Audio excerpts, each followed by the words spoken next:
Pero hindi tayo dito, di ba? Hindi na. O, ito lang, ito lang. Kukunin niya na lahat kang. Nag-i-enjoy kayo. Kung hindi sila nag-i-enjoy, problema na nila yun. Oh, sabi nyo, wishing you the best. Grabe ito.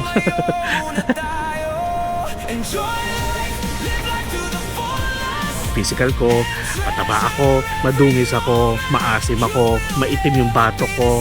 I'm an owner of one of the resorts here in Bora, and not those cheap ones. Akala ko ba ang dami mong sinabi sa akin, tapos may pagnanasa ka pala?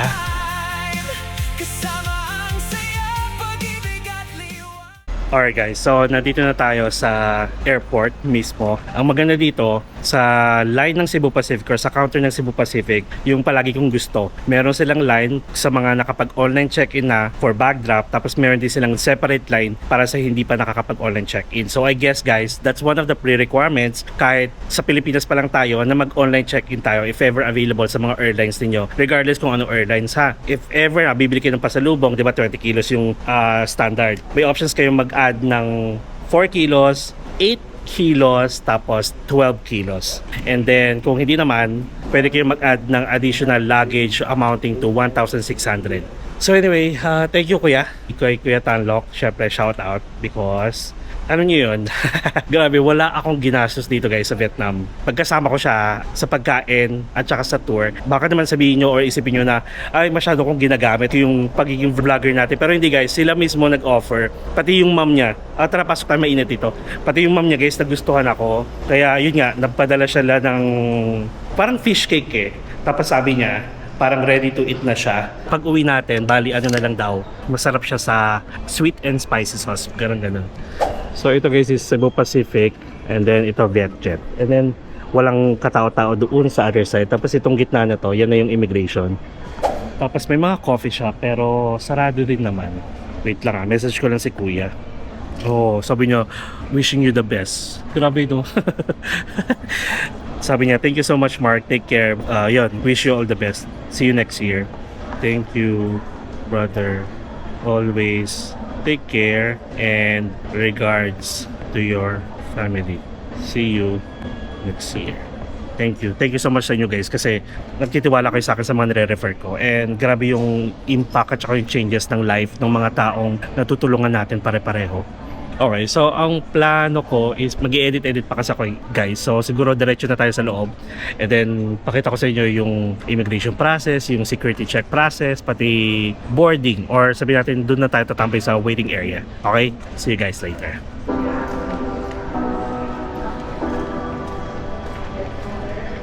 You say you need your space, then pull me close. 1 hour later.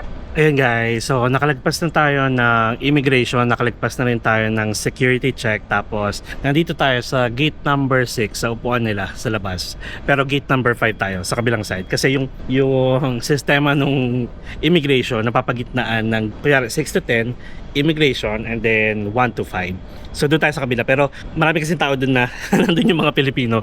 So nandito walang kalaman-laman, no? Walang kalaman-laman talaga, walang katao-tao. So anyway, kwentuhan muna tayo kasi meron pa tayong 1 hour and 20 minutes na magstay dito before boarding. So currently, nasa 6:28 AM na.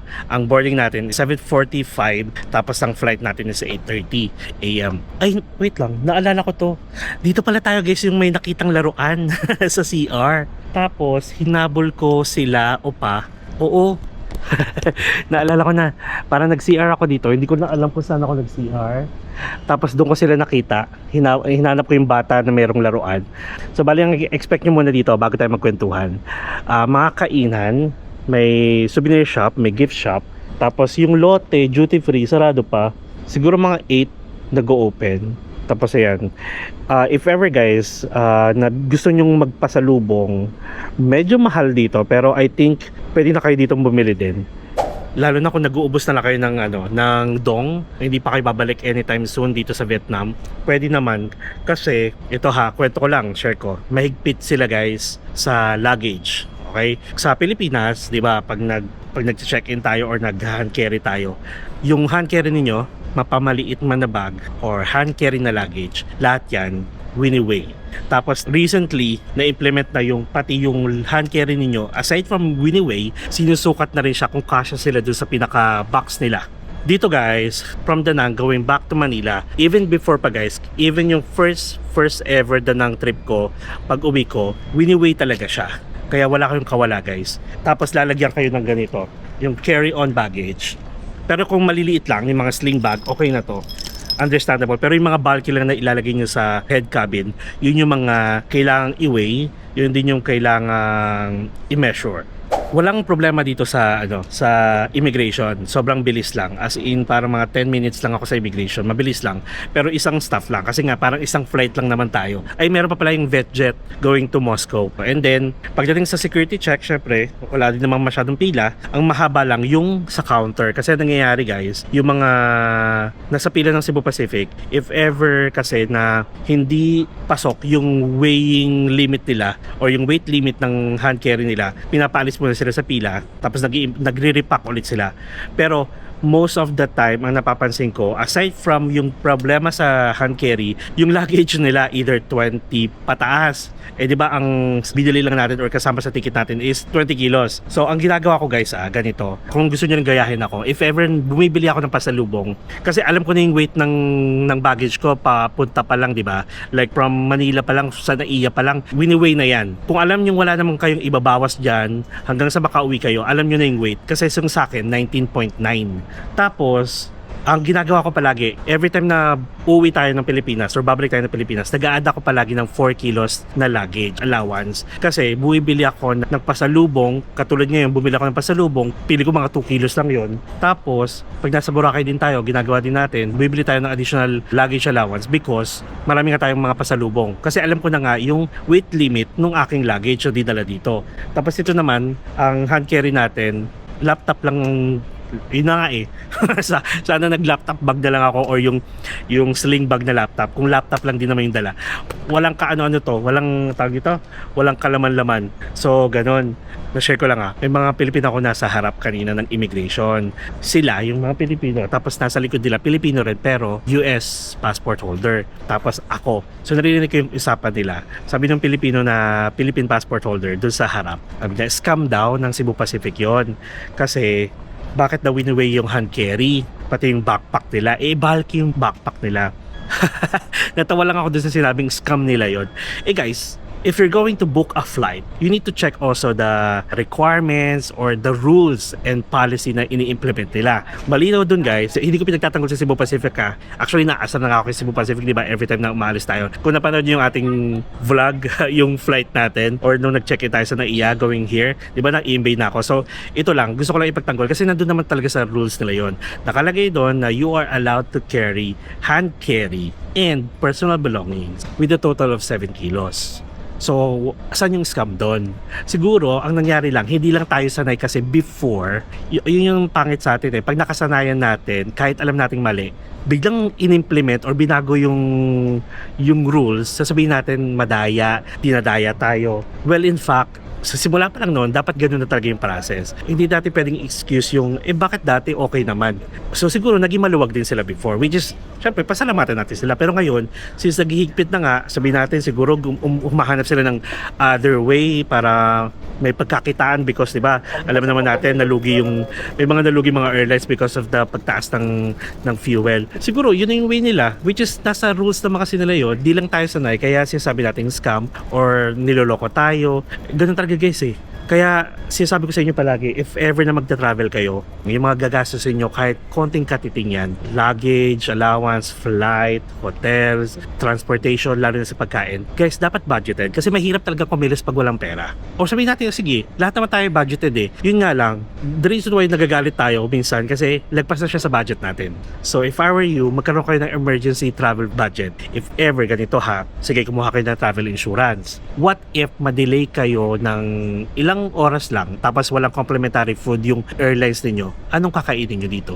Yung ganon. Tapos kunyari, na-cancel. O sige, cancel naman yan. So for sure may refund yan. Hindi refund. For sure may free travel kayo niyan.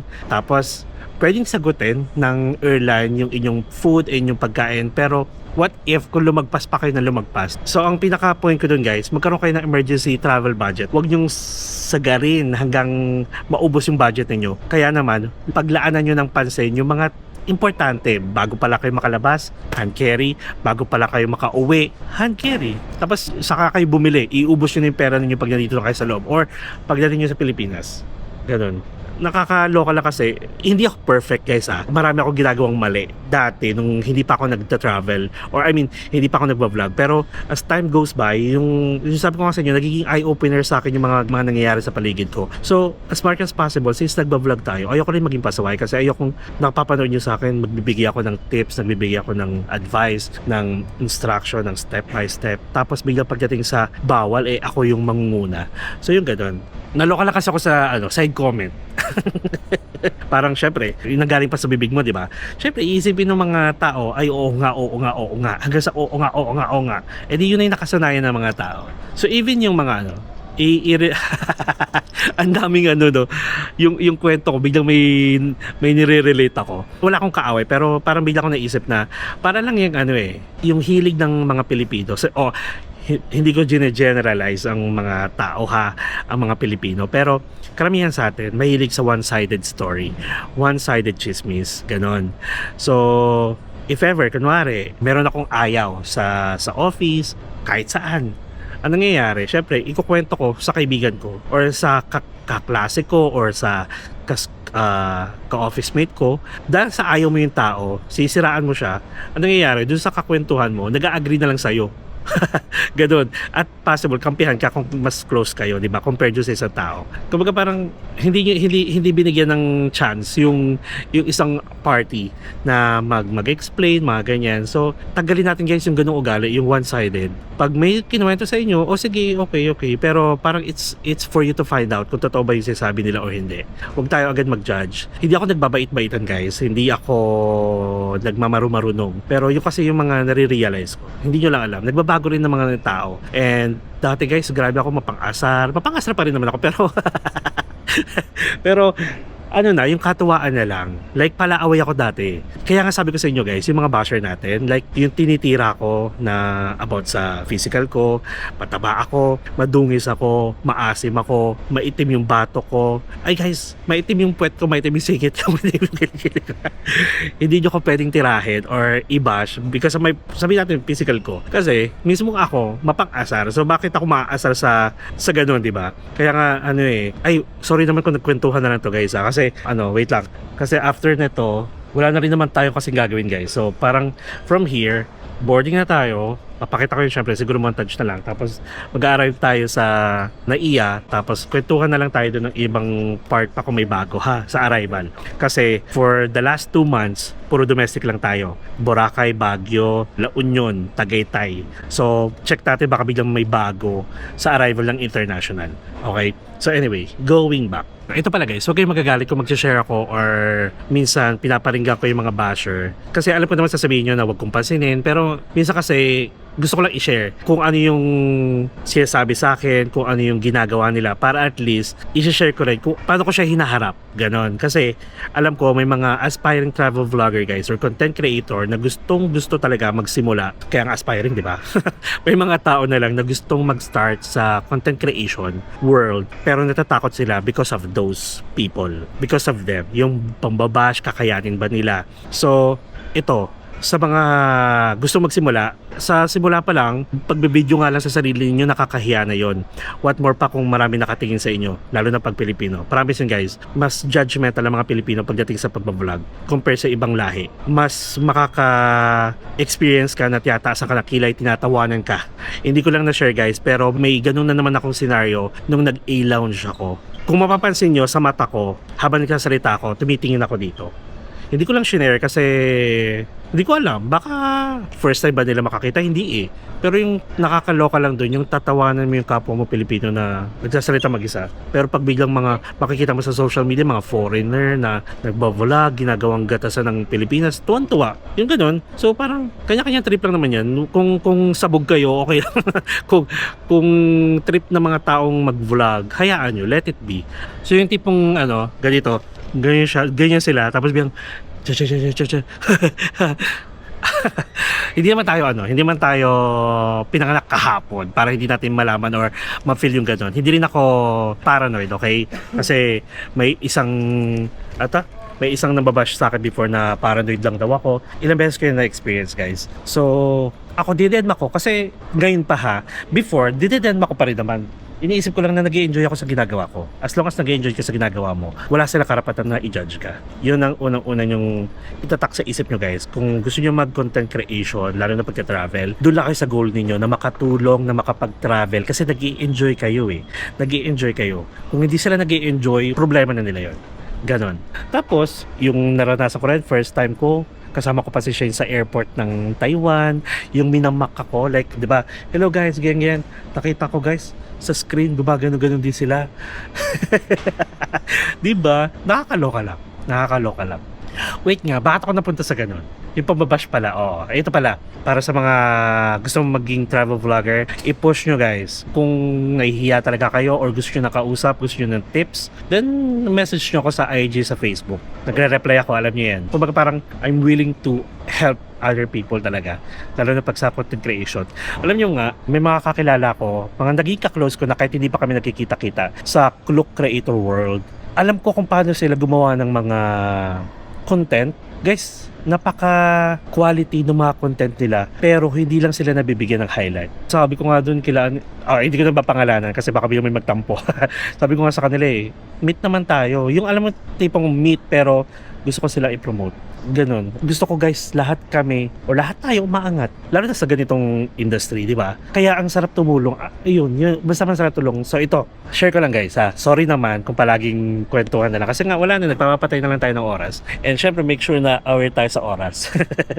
6:46, so 1 hour na lang before our boarding. So mahaba-haba pa yon. So ito na nga chika. Hindi ko lang na-share sa inyo guys, during my trip dito sa Vietnam, may isang basher. Hindi ko alam kung basher siya or gumagawa siya ng way. Pero pakinggan nyo muna ako. Nasa Nachang ako nung time na yon. Nag-message siya sa akin. Basahin ko sa inyo. Para at least, wala akong dagdag bawas. Sabihin ko na lang yung pangalan. For sure kasi hindi niya ito pangalan. He is using a messenger without Facebook. Siyempre, ayaw niya makita kung sino siya. So, Chari S. Yuzon. Ayan ha, papangalanan kita. Sabi niya, sa Boracay ito guys. Sabi niya, bakit keyhole ka ng keyhole sa Diniwid Beach? Ang keyhole yung nasa New Coast. Kaya ang layo mo sa ibang vlogger. Gumana agad siya. Tulad nila, Eme. Ang dami niyang binanggit guys. Lahat ng mga travel vlogger na nasa 100,000 na. Yung mga nakakasama natin at yung ibang nakikita nyo nung nag-cloak. Ayun, sabi ko na ha. Sabi pa, kaya ang layo mo sa ibang vlogger, tulad nila bla bla bla bla bla, ang tsaka ng mga eksena mo. So ako, sabi ko, next time magme-message ka, yung sapol na sapol, yung tipong iiyak ako. Hindi yung gagawa ka ng dummy account para hindi ka naman kawalan. Living in the 90s, level up din. Kasi syempre, pag bang naaasar siya, yung sabi ko nga sa inyo, kung gusto nyo kong asarin, level up nyo naman yung pang-aasar ninyo. Kasi wala talaga guys, hindi ako sa asar talo. Tatawanan ko lang kayo. And then sabi ko, at saka ang mahalaga sa akin ngayon, kumikita ako sa tulad mo habang pinapanood mo ko. Kung nababash ka, sige mambash ka lang. Kasi pag may na-curious, automatic, papanoorin ako. Tapos hanapan mo ko ng mali sa ibang videos ko. Take note, nag-i-enjoy ako sa pagta-travel. Samantalang ikaw, baka pabigat ka lang sa pamilya mo. Alam mo yung mga batang mga batang banat na pang naasaran. Sabi niya, kunwari unbothered pero rant pa more. Nag-rant daw ako. Okay. Tapos sabi ko, push mag-i-enjoy kami kahit kanino mo pa ako i-compare. Literal na ikaw, sit back, relax, and enjoy the show. Hahaha, ganun. Tapos sabi niya, ito guys, I'm an owner of one of the resorts here in Bora and not those cheap ones. Out of all the vloggers na pumupunta dito, you are the worst. Diba? Yung parang syempre, may sinasabi siya na about sa'yo na alam mong, saan nagaling yun? Kaya parang tatawanan mo na lang. Talaga ako, walang pang travel. You want me to run down the countries I've been to one by one? Di ka nga makapunta ng visa countries. Paputiin mo muna batok mo bago ka mag-travel. Sabi ko, owner ng resorts? Sige, kwento mo yan eh. Ang sarap mag-share, no? Sabi ko, dami mong time gumawa ng dami account. Feeling ko, ikaw yung nag-run sa mga nagbibigay ng bad review sa resort mo. Kuno. Para lang alam mo yun, di ba? Syempre, pag may dami account ka, automatic, kaya mong mag-anonymous na mag-negative feedback or mag-review, di ba? So, tulad ng ginagawa mo ngayon, I pity you. Or baka naman gusto mo lang din sumikat yung resorts mo. Kaya nagpapapansin ka sa akin. Haha. O siya, saka mo na ako balikan kung successful na yung resorts mo. Mabuhay ka ng masaya, huwag masyadong negative, hindi mo madadala sa kabilang buhay ang pera mo. At mga countries na napuntahan mo. Maging mabait ka. At saka kahit gaano ako kadumi, basta ang alam ko, marami nagmamahal sa akin. Kung yung frustration mo at wala nagmamahal sa iyo at hindi ka mahal ng pamilya mo, hindi ko nakasalanan yon. Huwag kang magalit sa akin. Tingin ka muna sa salamin, tapos try mo rin kamusta yung sarili mo, baka need mo ng shoulder to lean on or makakausap. Kasi, alam niyo ba guys, siguro ang dami, lumalawak ko yung mga stories or mga na-experience ko because mga nag-share din sa akin ng experience. Kumbaga, lumalawak yung mind ko. May mga tao rin kasi guys na parang galit na galit sila sa mundo, galit na galit sila sa mga tao na nakikita nila, lalo na pag sa travel. Ayun pala, frustration nila, hindi sila makapag-travel. Tapos frustration nila, ayaw nila makakita ng masayang tao. Siguro, isa siya doon, yung parang tipong wala ka namang ginawang masama and nag-iisa siya out of 1,000 na nag-i-enjoy sa vlog mo. So parang papansinin mo pa ba yun? Kumbaga, yes, pinansin natin siya ngayon kasi may sasabihin ako sa inyo mamaya regarding doon. Mas mag-focus tayo doon sa mga taong nagmamahal sa atin. Siguro sabihin natin 1,000 or sabihin natin 100 people nag-comment sa'yo, nag-like sa videos mo, nagme-message sa'yo. Tapos nag-iisa siyang basher, nag-iisa siyang may nega, comment sa'yo. So parang nakakapagtaka, di ba? Ano to? Lahat nag-i-enjoy tapos ikaw hindi? Gano'n ka ka-importanteng tao para baguhin mo ko or magbago ako para sa'yo? Kasi may mga ganun guys. Isa or dalawa sasabihin na itigil mo na ganito, wag kang ganito, itigil mo na yan, hindi maganda. Majority wins tayo guys. Hindi mo naman kailangan magbago para sa isang tao na alam mong ano lang, dahil ba ayaw niya na nakikita, pinalaki ba siyang masyadong Maria Clara, yung mga ganun. Hindi namin kasalanan yun guys. Kung kaya doon sa nang babash sa akin, actually ano lang yun tumagal lang ng one day yun, tapos never na siya kasi may ginawa siya. Okay, so akala ko okay na yun. Tapos sabi niya, ulit-ulit Vietnam, Taiwan, Bora, can't afford ka kasi. Gusto mo budgetan kita, kulelat sa mga vloggers. Itim pa ng batok. Sabi ko, uy, good morning. Gumanon ako kasi yun agad yung bungad niya nung pagising ko. Good morning, sunshine. Sabi ko ganon. Pero to be honest nangyari na to. Yung may G sa akin tapos ang ending wala pa siya makausap about sa problema niya sa buhay. At sa family, tapos ako yung ginagawang outlet ng galit niya. Kaya nagtataka ako kung saan nagagaling yung hugot niya sa ibang tao. I'm willing to listen kung ready ka na mag-open promise. So ito na. Alas 6 ng umaga, gising naman ako kasi nung nasa Nha Trang tayo, may mga tour ako na gumigising talaga ng umaga para makita ko yung sunrise kasi nga ang ganda ng view ng room natin. Nha Trang to Nha Trang, Vietnam, yung nagstay tayo sa The Morning Glow. Biglang out of nowhere, July 3 yun, 7:02 a.m. Minessage ko yung good morning sunshine, pero to be honest yung ganun-ganun. I'm willing to listen kung ready ka na mag-open. July 4 ng 6:06 a.m. tumatawag siya. Hindi ko sinagot kasi naliligo ako nun. Tapos after 6 minutes, sabi ko yes sunshine, tumawag ulit. So alam niyo ba yung ginawa niya nung tumawag siya? Kasi kala ko baka biglang inisip ko na touch siya doon sa sinabi ko na pag gusto mo nakausap, ganyan. Guys, tumawag, umuungol. like may ginagawa siya, as in ungol, alam niyo na. Sabi ko yes, gumagano'n pa ako, and oh my god, nakuhaan ko siya sa video. Papakita ko dito Ako naman, dead lang kasi parang wala, natatawa lang ako. Hindi, sabi ko naman sa inyo guys, kahit nga makakita ko ng mga lalaki dito na palagi sabi bebe, hindi ako pumapatol sa mga ganun guys. Katuwaan ko lang siya, yun yung humor ko. Pero ito, siguro nag-last ng mga seconds lang. Tapos, ako na mismo nagbaba. And then, sinabi ko sa kanya, ito sabi ko sa kanya, tsaka mo umungol. Sabi ko, tsaka mo umungol, kaloka ka, ayusin mo. Guys, based sa voice niya, naririnig ko mukha siyang matanda. Tapos, ang tsaka niya talaga umungol na parang akala mo matandang pinaglipasan na ng panahon.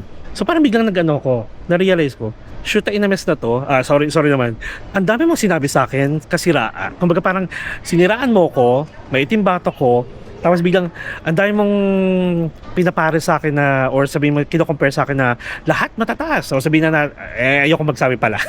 Basta lahat ng nasa top ng Klook at saka ng Agoda. So gano'n. Pati mga friends ko na pati mga content creator na naging friends ko na, sabi niya rin. Tapos at the end of the day, pag nanasahan mo ko, uungol ka sa akin. Yung gano'n, di ba? Parang, asa na yung, akala ko ba ang dumi ko? Akala ko ba ang worst ko? Akala ko ba ang tsaka-tsaka ko?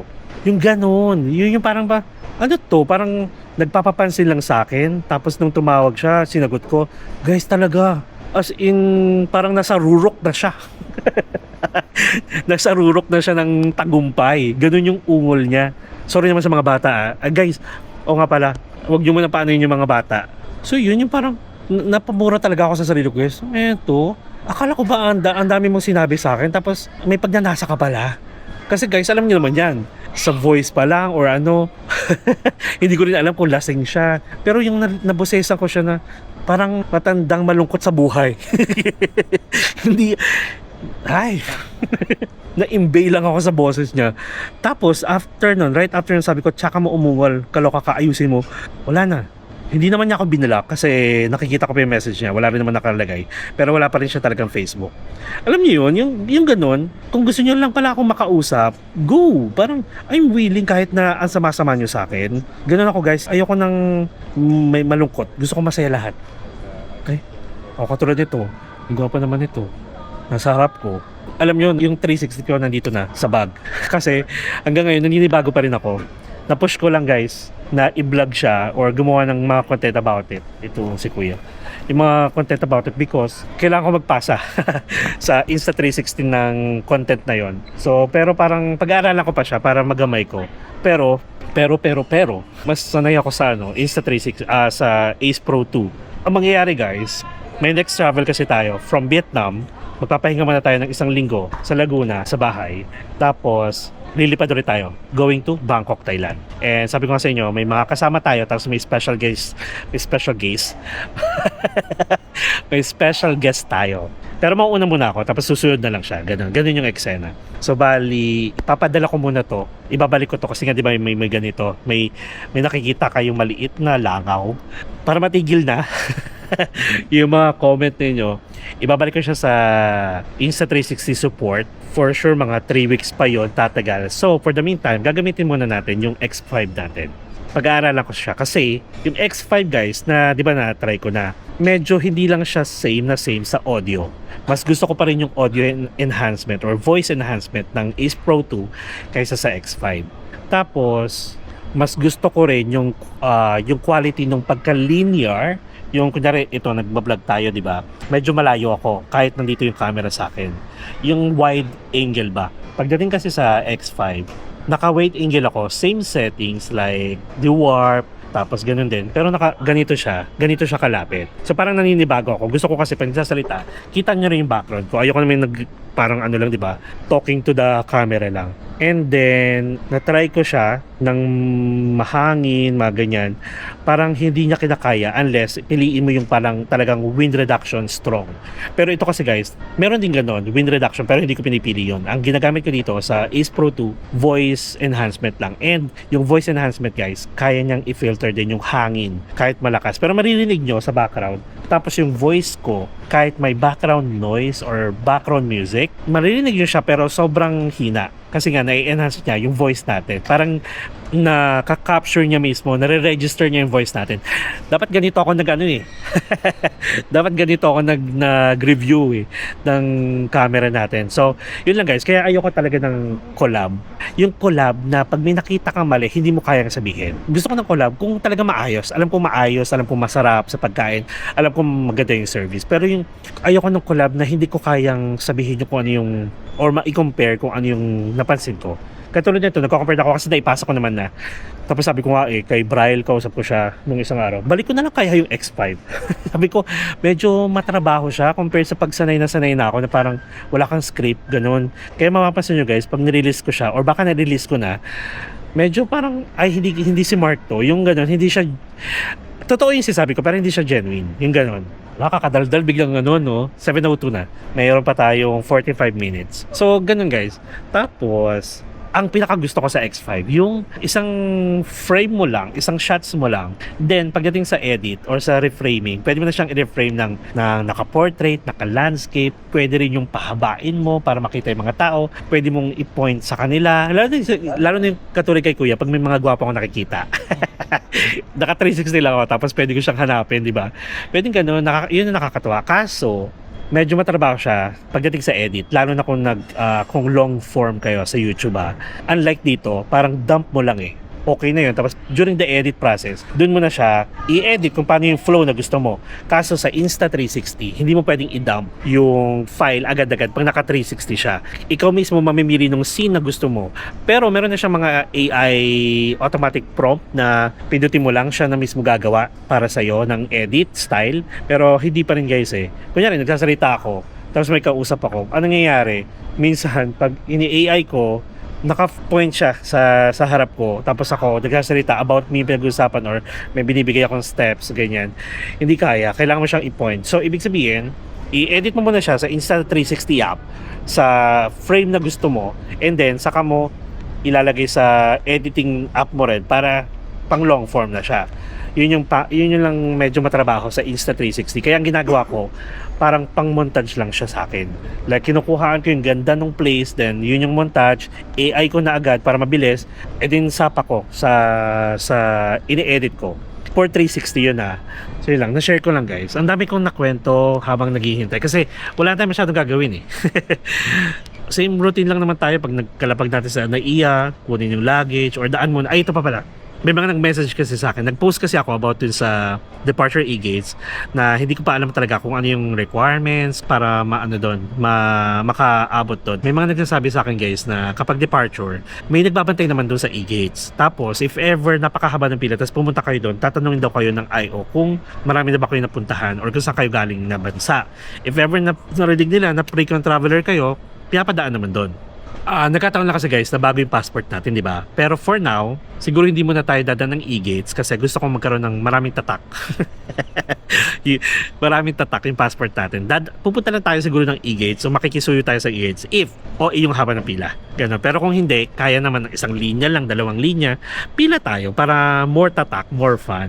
Yun nga yung reason ko kung bakit ako nag-renew kasi nga, paubos na yung pages nung old passport ko. Pero since bago yung passport natin, babalik tayo sa manual IO para lang magkaroon ng tatak yung passport natin. So check natin yan next na alis natin sa Bangkok ha. Pangalawang tatak ko yun, if ever. Cebu Pacific may mga tinatawag na pasahero. Baka may mga problema sa luggage guys. Ganun ha. Guys, sa luggage ninyo na check-in, bawal lahat ng batteries ha. Bawal yung power bank, bawal laptop, bawal cellphone, gadgets, lahat na may battery. And yan yung isa sa mga rason kung bakit tatawagin kayo para i-check ulit yung luggage ninyo. Ganun siya. So anyway, wait lang ha.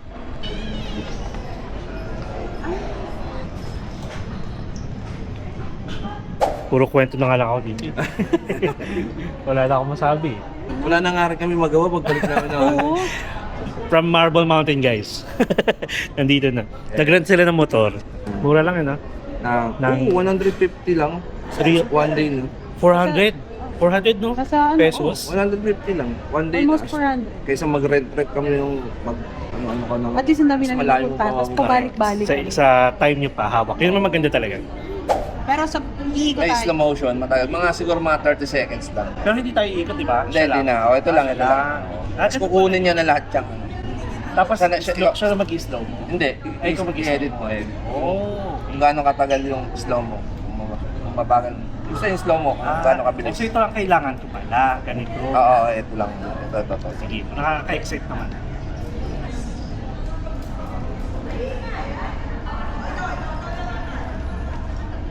Nagtitiktok kayo. Oh, may natik pa kami dun sa Wikileaks. Kagabi lang namin. Talaga. Kino-compile pa namin eh. Ang hirap kasi mag-edit eh. Ang hirap talaga. Lalo na pag long form, yung sa akin. Kasi ang raw files ko, inabot ng 1 to 2 hours. Sure, isang upuan mo yun. Hindi pa kami marunong sa editing masyado. Editing lang yun pag ano. Pagput ng music. Maagang gumising, dalay pangarap. Bagko sa balikat, Babalik na tayo sa reality. Init na minsan ang aking paglakad. Sa bawat pag-alis, ako'y lumalakas. Kahit walang kasama sa daan kong tinatahak, puso ko'y buo at hindi nangangambang bumagsak. Bawat lungsod na aking nadadapuan, nagiging tahanan ng bagong karanasan. At kung mapagod man sa takbo ng buhay, hihinto sandali.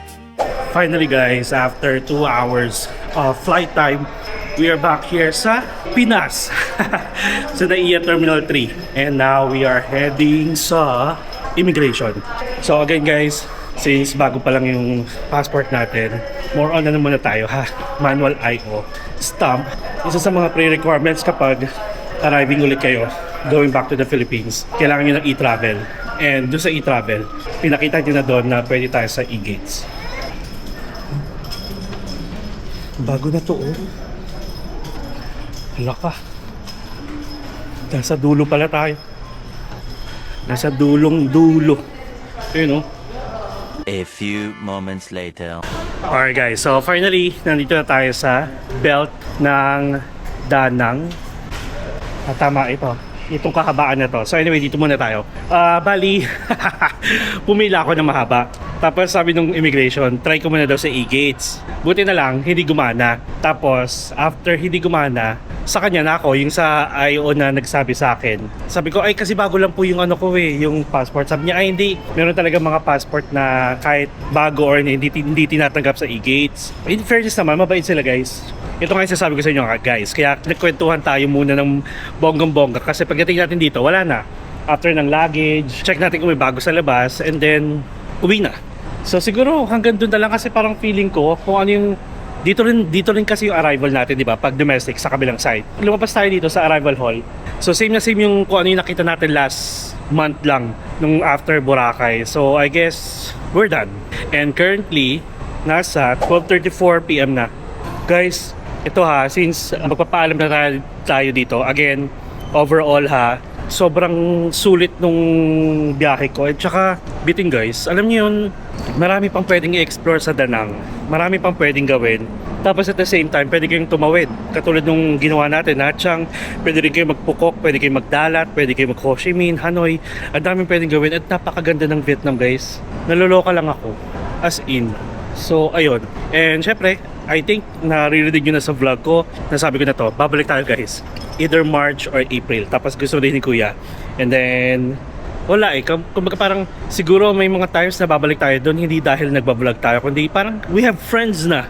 Like, gusto daw ko nung nanay niya, nung ni Kuya Tanlo, kaya pinadala niya ako nung mackerel fish, parang fish cake guys. So yun lang. Thank you so much guys for another successful travel series sa Danang, Vietnam, sa Nha Trang and sa Bara Hills. And sana nagustuhan nyo. Though ang dami natin ginawa, gusto ko lang na parang every experience may video tayo, may pinapakita ko sa inyo. Kasi hindi lang naman more on instruction guide, kundi gusto ko yung experience na rawness, kung ano yung mga na-experience natin na nakakasalamuhan natin, mga nafe-feel natin. Gusto ko detailed. Kaya sorry naman kung parang nagiging ano siya, nagiging prime time bida. Okay. So guys, thank you sa pagsama sa akin sa Danang. And syempre, again, thank you sa mga kukuha kay Kuya Tanlo, sa mga kumuha na kay Kuya Tanlo, at saka mga nakasama na yung team niya. Thank you sa tiwala. And let's support lang yung mga ganong tao na deserving. Hindi lang sa Pilipinas yung mga Pinoy na deserving, kumbaga sa ibang bansa rin pala. May mga ganon. Nakakatuwa. And that's it. Kung may mga kakilala kayo guys na pupunta ng Danang, Danang, Vietnam anytime soon, please share this video and like nyo na rin. And kung hindi pa kayo nakasubscribe sa channel ko, anong petsa na? Ako na lang mag-subscribe? Charot lang. Please subscribe to my channel, Mark Paragas Official, and hit the notification bell para updated kayo sa mga upcoming travel vlogs pa natin, not only here sa pinuntahan natin sa Danang, at sa mga susunod pa, domestic man at international. You can also follow me sa iba ko pang social media accounts, Facebook, TikTok, and Instagram, and feel free to join us as well sa ating Empinatics Official broadcast channel para sa mga updated ganaps, real-time plans, sa mga announcement ko, sa mga updates regarding sa travel, mga bawal, mga do's and don'ts, yung mga ganun, mga na-i-implement, kasi sa mga pupuntahan pa natin, kasi malay nyo magkasabay-sabay tayo. Baka ma-surprise ko pa kayo. Okay? So guys, enjoy life. Live life to the fullest. Enjoy every moment because you will never be at this age again. So please do what makes you happy and follow me as we discover the world one step at a time. See you guys on our next travel series. Bye!